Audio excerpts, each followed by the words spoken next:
Welcome to Right and Well with Brielle.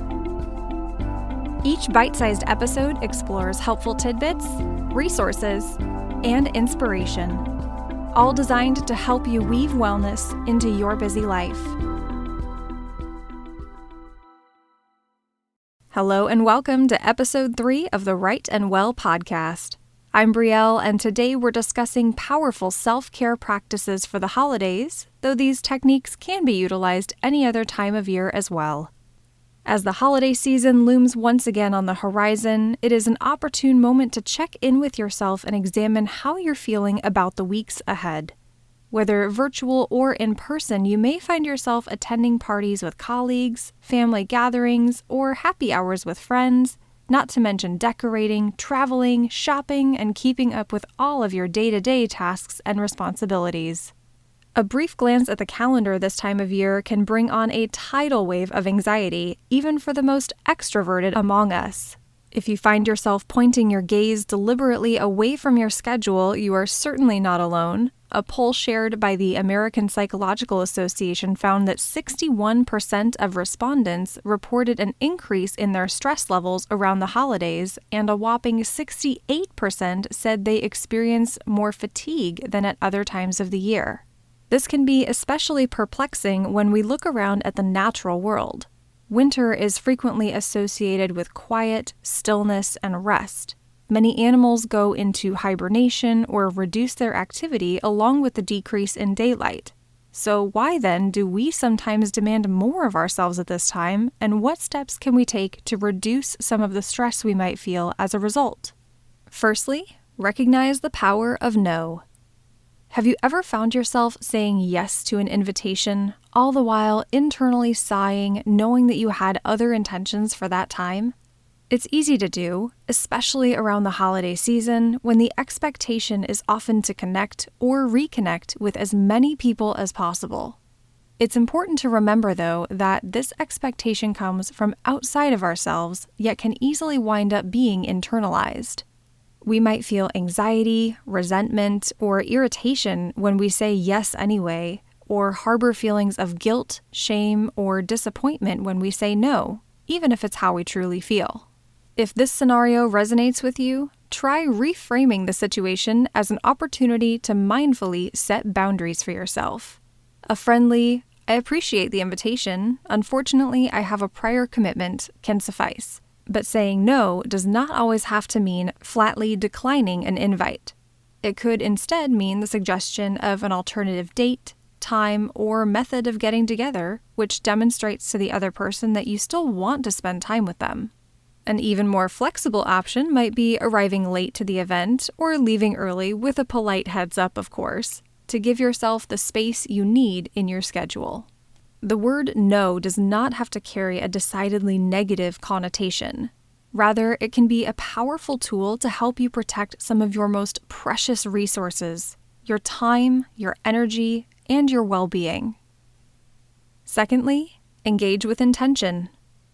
Browse through the pre-holiday headlines on major news sites, and you will inevitably find several pieces centered around a common theme: preparing to share physical or virtual space with loved ones who hold drastically different views.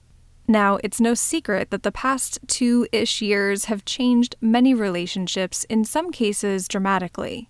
Opinions on any number of topics have become increasingly polarized and politicized, not uncommonly resulting in conflict. While it is of course important to evaluate each invitation and exercise the power of no to assert healthy boundaries around your time and energy, it is entirely possible to find yourself wanting to attend a gathering despite knowing that there will be someone there with whom there is potential for conflict. In this case, approaching the exchange from a highly intentional place can be tremendously helpful. Examine what you know about this person or people. Are there any topics where you can see the possibility of common ground? Have they welcomed a new family member, adopted a pet, or achieved a personal goal? Contemplate the topics you'll likely be able to discuss with ease, and perhaps even craft some questions in advance to steer the interaction in those pleasant directions. Keeping such questions up your sleeve while also practicing mindful communication techniques can help keep the conversation both friendly and free-flowing. Thirdly, keep on moving. A quick search for holiday fitness will return a mix of membership sales for various exercise facilities, tips for maintaining a workout routine during the winter season, and an array of fitness challenges in various lengths. The importance of moving your body despite a chaotic seasonal schedule is well established, but less often acknowledged is the motivation behind such discussion. To be very clear, this is not about working off holiday meals or earning treats, nor is it related to the commonly touted New Year, New You mentality attached to workout-based New Year's resolutions. Such language is highly reflective of toxic diet culture and can be both counterproductive and downright destructive. Rather, prioritizing movement during the holiday season may be viewed as another facet of nourishing your body and of overall wellness. If you already have an existing movement routine that works well for you and can fit seamlessly into a changing schedule, great. If not, try looking at things through a creative lens. Did you have to sprint through the airport to catch a flight? Sounds like some great cardio. Was the escalator out of order at the mall and instead you had to take the stairs? No Stairmaster needed today. Were your cousin's children using you as a human jungle gym all evening at the family get-together? Perhaps you can forego upper body exercises. It's also important to note that movement can be gentle. With fatigue being a common feeling this time of year, there may be days where the energy for higher intensity exertion is simply not there, and that's okay. A few simple stretches or even a restorative or yin yoga practice can be a wonderful way to show your body some love. Even if it must be scheduled, exercise does not have to be just another item to check off your to-do list. Intentional movement can be a means to process the events of your day, especially if it involved tense or draining interactions, work through strong emotions, or simply carve out some time and space that is only for you. Stress and fatigue can feel unavoidable as the holiday season draws near, but they don't have to be.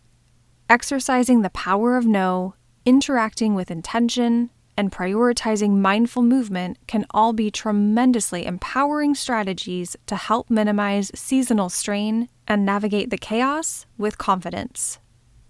That's all for this episode of Right and Well. For more resources, including a written version of this episode, connect with me online at rightandwell.co. Until next time.